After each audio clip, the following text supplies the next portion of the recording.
So today we'd like to present our CAFOD World Aid proposal. We hope we're going to provide a convincing solution to help work for the common good. Okay, so before we get started, you'll notice that we've handed out a range of different cards to you on your desks. So there are quite a few question cards, so we're going to ask you to try and answer the questions as we go through the presentation. So there's possible 17 points. We're going to be telling you about a place called Kiribati, and so if you get 10 points as a class, you've managed to reach that place called Kiribati, or pass 10 points, and then you've been successful. So you need to pay as much attention as you can and try and use what we're telling you, and also some of the information cards on your desk to try and answer the questions as we go through. So you're probably wondering why we're doing this. Well, in Kiribati there's been a lot of problems caused by climate change. And people think that climate change is just a problem in the future. Well, it's not. It's happening right now. And we're arguing in ways to try and prevent it, but we're probably not going to be able to prevent it any more than it's already started. So we have to adapt to survive it. And we've got to help the people who are suffering from it right now. So, as we've just mentioned, it's happening in Kiribati, a small island nation which is in the Pacific. So this is where climate change has been felt first. It'll probably be felt across the world in years to come. It's already being inundated, which means it's being flooded, and it's causing many problems for the people that live there. Because of the fact that the area in Kiribati is decreasing due to inundation, the population density, so how close people are packed together, is now the same as London, and the sea water is infiltrating the freshwater system. So there's salt water which is making it harder to drink, it's decreasing the water stability. So, to understand the problems that are happening in Kiribati, this nation we've been telling you about, we're going to have a look at a variety of information to try and have a deeper, more personal understanding of the problems. So, as we said, Kiribati is being consumed by the waves. We can't just continue ignoring it because it's quite a serious problem and it's happening quite rapidly. Lots of people have been moved away from their homes where they originally were, which is a huge problem because now that they're all packed together, they're more likely to suffer worse if another flood happens.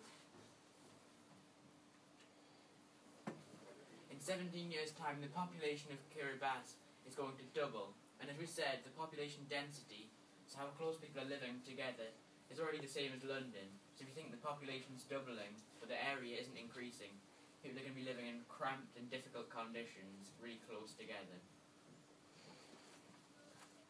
Also, the water supply is shrinking. This is affecting water stability, so water is required not only for drinking, but also hygiene, sanitation, and industry. And because of this, crops are dying, so there'll be 65% less water than there is now in 14 years' time, and prices for people to be able to access water will increase by 16 times, which is going to make life really unsustainable. Not many people have access to toilets and other, well, sanitary things. And because of this, it makes the area very nasty to live in, because if there's nowhere to dispose of all of the muck that you've got, then you're going to just be living in it and it can cause diseases. Only about 23% of people in Kiribati are employed, and that's a huge number because normally we expect that to be huge for the number of people who aren't employed. So we've got the economy, which is how the money in the country it really struggles because the government has a small budget, but it has a lot more costs than a normal government in, for example, this country, because there's a lot of tampering with the water supply, which costs the government huge amounts of money. They already have troubles with not much water. The water they do have, they have to keep on trying to repair, and the government just doesn't have enough money to sustainably manage the country, which further causes issues with the water supply that they do have. And because they rely on a lot of income from fishing territories, because since they're in the Pacific, they've got lots of areas of the territory that's water, so they get a lot of money from fishing. But because of the poor disposal of excrement and waste, it means that it's actually been polluted, so they could lose all income from that region as well. So we've got some pictures here of Kiribati and what the living conditions are like. So that's what like it used to look like, but now it's gotten even smaller than that. And right now it's been hit by a cyclone, and that cyclone was caused by climate change, which is something we contribute to the most. So it's our duty to help the people in Kiribati.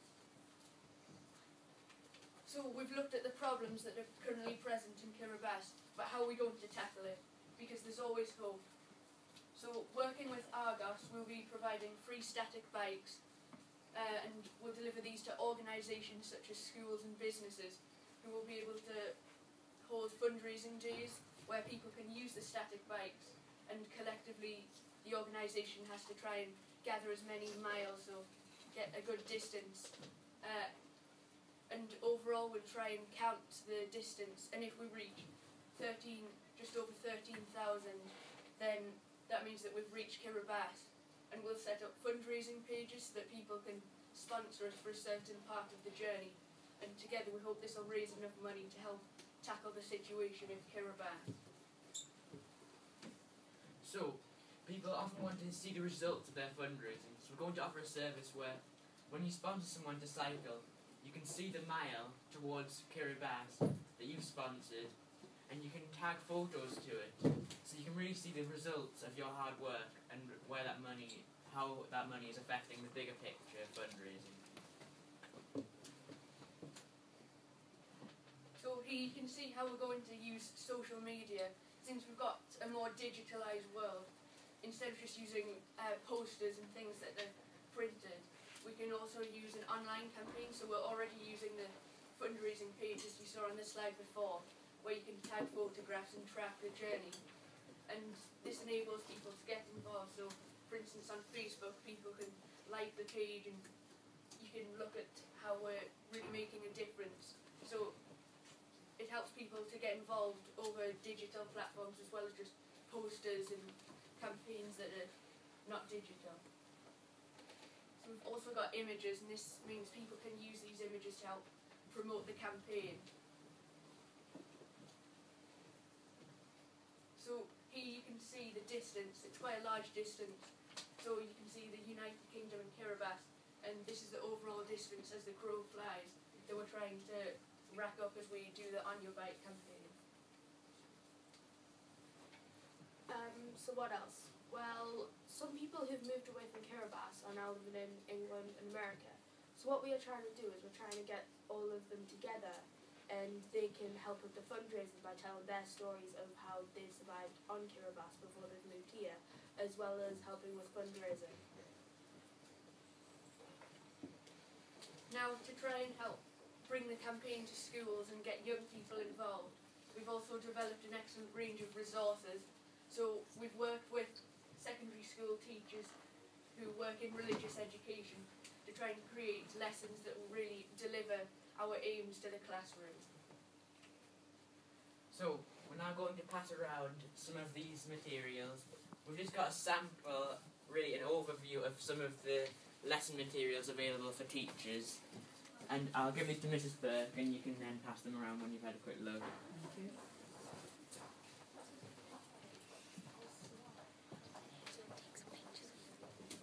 So we're now going to look at where some of the funds from the project will go to try and help solve the situation that we're facing. So examples are desalination projects, sea defences to help slow down inundation, infrastructure improvements, so we've seen that there are issues with water drainage, population relocation, so whilst we're sorting out the situation, obviously climate change is quite a large force. We can't just try and tackle it immediately, we need to have a short-term plan as well. Aid supplies to help people, and we're also going to look at government agenda to help with the government. Can I ask a question? What's a desalination project? So a desalination project to help remove salt from water. So there's a big problem with the water table being infiltrated by seawater, and by installing the desalinators, this will help to make the water usable for people, so in agriculture and drinking and hygiene as well. So we've talked about desalination, and we're also going to put in place sea defences, which will prolong the life of certain high-value regions, so where there might be business that's important to income for the government. And this will also help to reduce the speed at which inundation's happening. And it will also help the nation to have a short-term plan and start the recovery process that will take quite a while. So earlier we mentioned some infrastructure improvements. That's improvements to the fabric that makes up the country, so the houses, the buildings, to make sure that they'll be able to cope with the ever-changing climate and the more severe weather. So we're going to construct raised homes so that if there's a flood, people will be able to continue living on through it and be able to push through, because often life has to just stop when there's a flood, but we don't want that to occur. And so we want to be able to create many services to help people, so health clinics and the services that the government just doesn't really have enough money to create, because we said earlier, the country has a severe lack of money, so we want to be able to create essential services to help the people live on through floods. Before Anna tells us about these, can I just remind you to fill in your question cards? We'll be collecting those after we've looked at aid supplies and government and business, and then we'll see how many points you've gained. So for the aid, in the short term we're going to be sending them food, water, clothing and things to help them survive now, but we're also going to be helping them for the future by helping them build up businesses and grow their own food, so they don't need to rely on us as much anymore. So with a campaign, it's always important to have a logo that's striking and effective to help people, to help deliver the points and the aims clearly. So you can see our logo. So the fire behind the wheel shows that we've got a strong passion in making a difference, making the world a better place. And the different sections of the wheel show that there are many ways to tackle the problem, and there are also many steps, so it's going to be quite a long process, but that everyone's going to pull together, so there's going to be a lot of support. The outline here of the wheel represents, it's a global issue, so it represents the spherical shape of the globe, and that we all need to pull together, so it's like the spokes are supporting the wheel, so everyone's coming together to support everyone else in the world. And in the title of the business and the campaign, the use of your shows it's a personal issue, so climate change isn't just something that's happening in the Pacific, it's something that will eventually play a big part in our lives, so it's something that everyone needs to focus on. And on shows that there's a sense of urgency. It is happening quite quickly, and it's something that we can't just be laid back about. We need to have a serious approach to it. So we're using celebrity endorsement. This helps to boost the image of the campaign, and since it's to do with cycling, we're going to be endorsing the project with Sir Chris Hoy. Because he's such an infamous cyclist, it means he can relate to our cause, and it will be inspiring to donors and everyone that's taking part. And he also has some great achievements, and we hope to follow as a collective community in his footsteps to really make a great difference. So we're going to collect the cards in now, and whilst we're sorting the questions, you can have a go at the 60-second challenge. So there are 3 slides to have some words that are mixed up. You need to try and unravel them.